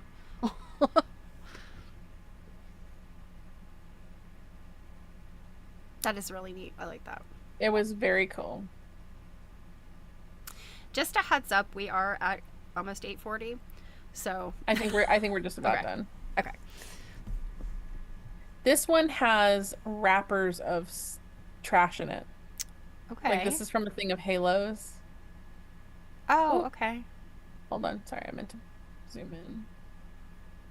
But this one's like super three-dimensional, but yeah, it's got like USDA organic. Here's an RX. Mm-hmm. Lots of braided things. So this one is Marie Jean Welsh, Austin, Texas. Volatility Exposed 2023 cotton deconstructed rag rug. Oh, Plastic. okay. Quilted applique. I wanted to be an astronaut, but I did not have the vision or the grades. Instead, I read about it and watched a lot of documentaries about the interior and exterior of our wonderful planet and our efforts in space and on Mars. I want to expose and express the energy of our wonderful planet as it reaches out into the solar system. Oh, there's a little person. I wonder if that's her. Yeah. Yeah, that's so interesting that she deconstructed a rag rug. Yeah. I mean, it's probably easier than making her own rag rug tentacle type things. Yeah, so that's like a kind of, I guess, a slice of the earth. Mm-hmm. And lots of fabric scrap. Yeah. This is another one where I'm just like looking at all the bits and pieces and like, how did you have a design mold? Did you lay it flat? How'd you do that? It almost kind of looks like it's just like fabric that she just kind of sprinkled on and then she zigzag stitched over it. Yeah, I wonder if she used that technique where you use the wash away stabilizer and then you stitch over it. Mm-hmm. She's also got a great background there that, like, I don't know if it's ice dyed or tie dyed or whatever, fabric painting. Another really good interpretation. This, very cool. Yeah, I really like, I don't know if you've like kind of noticed, but like the quilting kind of all comes together and like makes this kind of swirling action in the center. Yeah, I see a lot of like circular on the bottom. There you go. So this is Miranda Renard, San Juan, Spain. San Juan de Alicante, I think, Alicante, Spain. Storm on Jupiter, 2021. Cotton linen silk, machine pieced, machine and hand quilted. The great red spot, with its beautiful red-orange hues, is a fierce, raging anticyclone. What does that mean? Is it spinning the other direction? Maybe. That has been followed by scientists for centuries. I imagined it floating above the gray, blue, and white swirling clouds of the giant of our solar system. Nothing solid to slow it down as it continues its fast spinning motion. So this one's pretty neat because and you know what? Is that hand stitching in there too? It looks like it. Yeah. This one, I think, without the frame of reference, is just a really engaging abstract quilt. Mm-hmm. And I loved that zigzag border. Mm-hmm. The binding. Mwah. I wouldn't love doing it, but I love looking at someone else that has done it. Actually, I would not enjoy that binding either. I do love binding, but yeah, having just flip corners. Kate doesn't do that. At least not very well. I really like all the colors she used in there. Yeah. Mm-hmm. This was probably one of my favorites because it has a log cabin-esque block in the background. And I mean, it's got blue, so like, come on now. And to me, this reads as like elements. Got, Mm-hmm. and I mean, I could be wrong, but I feel like the log cabin pieces or squares are sort of earth. I mean, not earth, atmosphere, wind, and you got some fire, and you got some earth or water.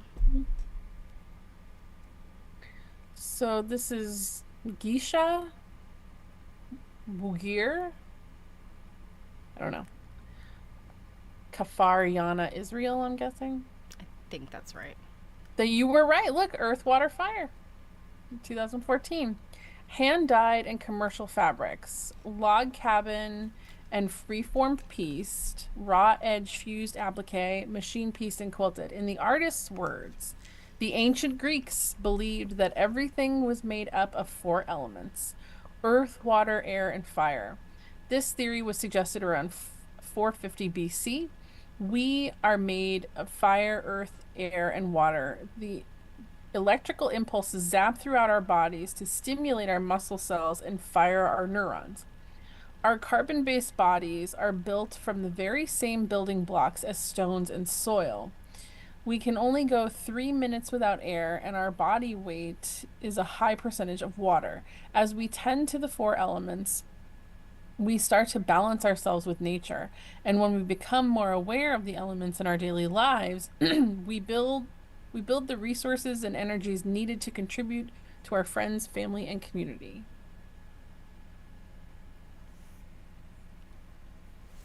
I like how it's not square. Yeah. Yeah, I think quilts are so fun when they go outside of the borders.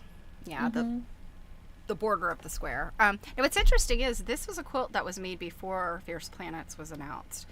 And I always think that's interesting when artists can pull from, you know, their body of work and have something that works. That does not happen very often.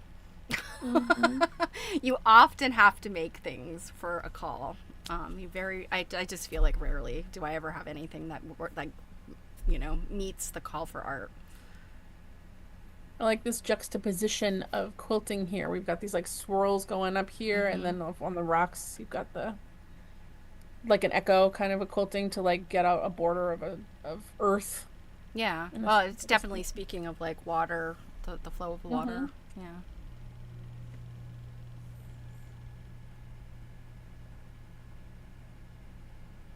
I kind of want to make these blocks now. Oh my goodness. Oh, wow. This one's interesting. This one reminds me of the movie Avatar. And like their Earth on Avatar. Take her away. Jody B. Larson, Middleton, Wisconsin. Aurora Borealis. Okay, I was trying to think. I was like, it looks like ectoplasm. Like Aurora Borealis. 2022. Silk, upcycled fabrics, commercial fabrics, fusible web, paint. Does that say plants? Okay. Yeah. Sun printing. Okay, that's where the plants come in. So sun printed, fused, free motion quilted. The interaction between solar winds and the Earth's magnetic field produces the Aurora Borealis in the northern hemisphere and the Aurora Australis in the southern hemisphere, commonly known as polar lights. When the solar wind particles enter Earth's atmosphere and auroras are formed, they take on a range of colors and shapes, which may include curtains, coronas, arcs, rays, bands, veils, and diffuses. Part of the dance of light in this piece is made of silk fabric, sun printed with ginkgo, maple, and fern leaves. Have you ever seen the aurora? You have, right? Mm-hmm. Yeah. You guys got the aurora. We got like just a little bit of it. And what I could see was so very strange. It's like otherworldly. It's impossible just to describe if you haven't actually seen it. Yeah, this sheerness is, it looks like it's moving. Mm-hmm. Very interesting choices. Yeah. I like the commercial fabric that she's used that's black and white too. That kind of gives it that, like, I don't know. When you look up in the sky and it's kind of, I don't know, not necessarily cloudy, but. Oh, there you go. There's the cloudy. Mm-hmm. That really looks like kind of. Well, that's the sun printing. I know, but it kind of looks like it's like a smokiness. Right, but to me that's picking up like the way that the aurora works. Yeah, very cool. Mm-hmm. I have seen this one, and this one was like, when I saw the picture of this one, I was like, oh man, I'm glad I didn't enter because that's so good. My stuff, whatever I would have made would have been like, this one is so cool looking. Yeah, especially this like, I don't know, was it like a cotton puff or something? Yeah, I don't know, like what that is. It almost kind of looks like that stuff you use at Halloween to make those fake spider webs. Yeah. This is a Japanese artist. So Miko Washio? Yeah, I think so. Yaoshi, Osaka, Japan. Cosmos 2020 cotton satin yarn. Interesting. That doesn't look like yarn to me. Applique, machine quilted, hand embroidered. The sun, planets, and satellites make up the solar system, along with stars, asteroids, and comets are represented using fabric and thread. So it's like a boucle. Apart? Well, it's like a boucle yarn.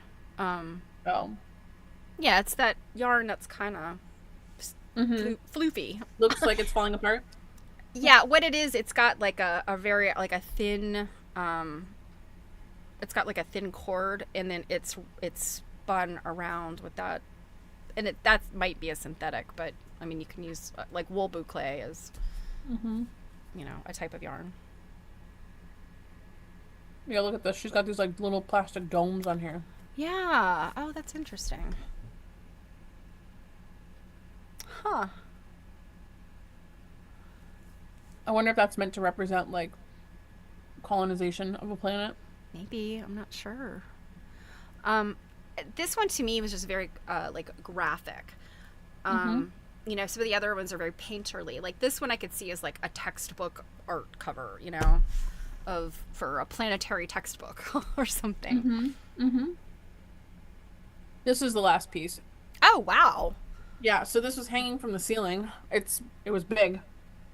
And you can see like, God, what's the name for this type of thing? A mobile? Yes. So it's like 3 different ones.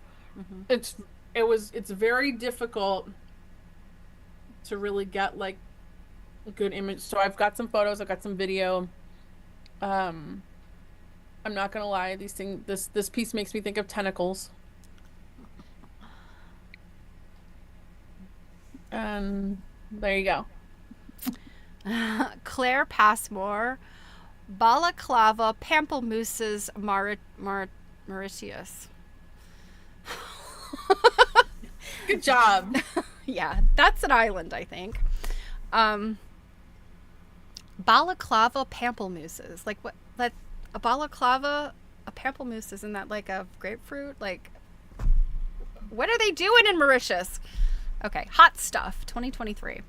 Cotton, silk, velvet, felt, tulle, non-woven fabrics, wool, continuous zip, PVC, fiber filling, dye, acrylic and enamel paint, plastic bottles, gold leaf, mica powder, glue, and steel wire. Free motion quilted, hand dyed, painted, printed, cut, couched, appliqued, reverse appliqued. Yet another tour de force of mixed media. Around 10 million years ago, a hot spot under the Earth's mantle caused vertical flows of magma to well up.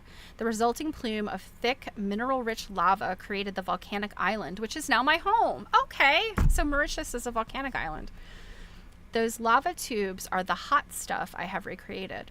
Earth and Jupiter's moons still have active volcanoes, and so may Venus and Mars. Their volcanic activity acts as a window to the ancient interiors of these celestial bodies. On a neighboring island, rivers of fiery lava still ooze down slopes and across the ground, slowly crawling toward the ocean. Standing in the solidified lava fields, I can feel the heat through my shoes. Wow. Wow. Okay. These are kind of different than I sort of thought from that picture. Oh, okay. So they're Yeah, you can see how it's. I thought that they were like flat strips, but they're kind of like tubes No. or like a. Yep. Interesting. But you can see where I was like, God, how am I? Like, I have to show people this. Like, how am I really gonna? Like, I would convey want to what it like is? swim through it. Okay. Wow, this one's really interesting. And I mean, it's quilted. So like, it's got 3 layers. Yeah, there's like quilted tubes. Yeah, but it's like, this is another thing that like there's quilted aspects to it, but you know, you could ask the question, is this a fiber art piece or is this a quilt? Mm-hmm. Very cool. Oh my gosh, this show has been mind-blowing. Look at that. Wow. Yeah, so you can see like each one has like quilting on it. And Yeah. things like that. They're not hard either. They've got like, I don't know, like a foam or something in them. And each one is dramatically different. Now, it must have been interesting boxing that up to go on to its next destination. I was not part of that. But this is our last picture. Yeah. I often, I think about that sometimes when, some pieces I've created, I had one that, thank goodness, I could drive it to its destination.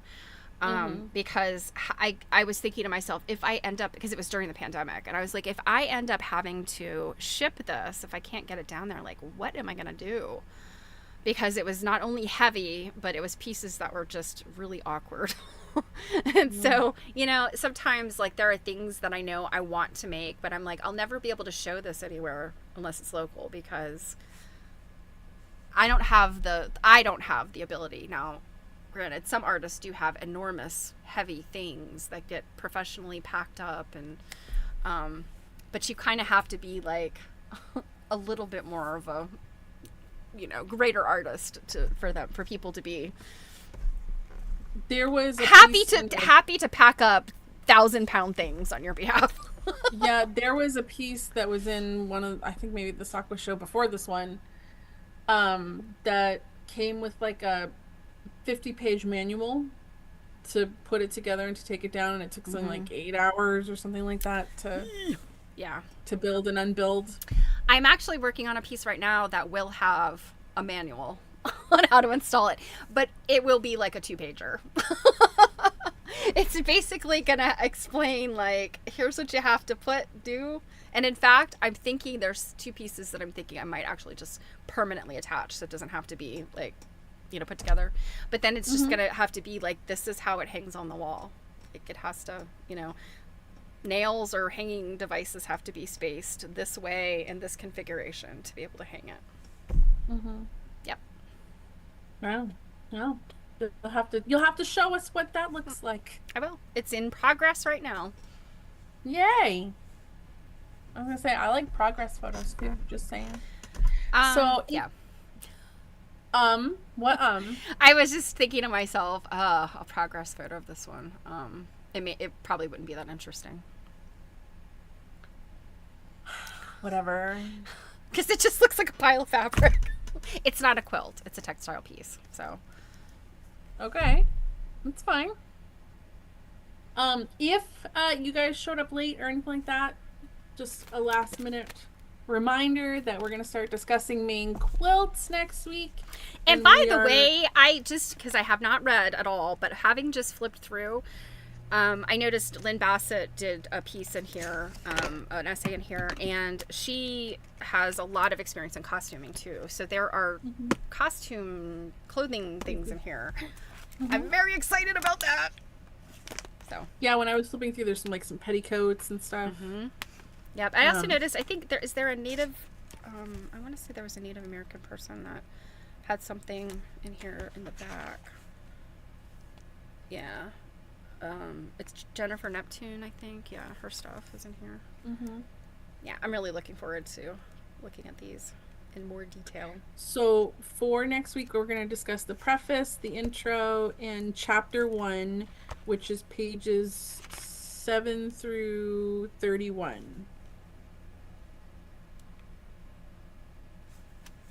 Alrighty.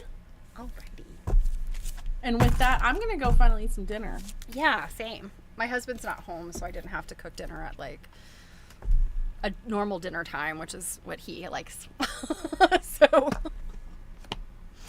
yeah, I'm cooking for the midnight hour. Oh, I've got Chipotle waiting for me. Nice. All right. Well, I guess we will see everybody next Tuesday. Is it only before? No, we have a stitch and glitch this weekend, don't we? Yes, I was gonna say. Okay. Yeah, I was like, no, because my stream will not happen on Thursday. I've canceled it because I'm traveling back. Oh. I have to drive tomorrow and drive back. So yeah. But we do have stitch and glitch on Saturday, so I hope everybody will join us. Yes, at 2 p.m. on Saturday. And I don't know, maybe we'll have something to talk about other than food, because it often ends up being about that. All right, guys, we'll have a wonderful evening, and we will see you very soon. Bye.